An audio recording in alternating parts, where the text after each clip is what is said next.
Welcome to Kenton's videos. Enjoy the video. You need admin rights? Make a restore point now because removing scheduler changes services.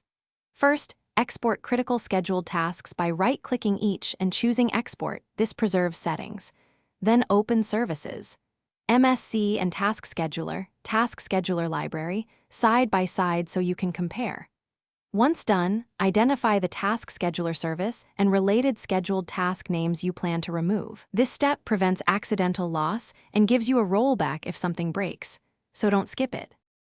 Now stop the task scheduler service. In Services, MSC select Task Scheduler, click Stop, then set Startup Type to Disabled.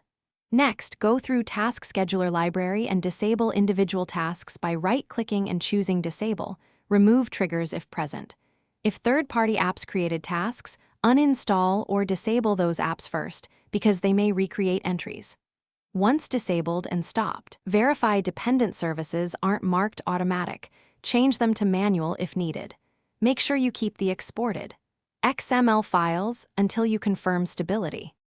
Finally, delete disabled tasks from Task Scheduler, and only if you know what you're doing, clean related registry keys under hklm/software/Microsoft/Windows NT/current version/schedule. Back up the registry first.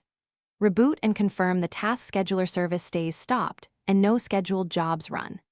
If something breaks, services fail or apps misbehave, reboot into safe mode. Re-enable the Task Scheduler service or import your XML backups to restore tasks.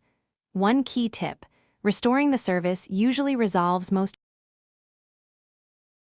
Thanks for watching. Consider subscribing if we helped you.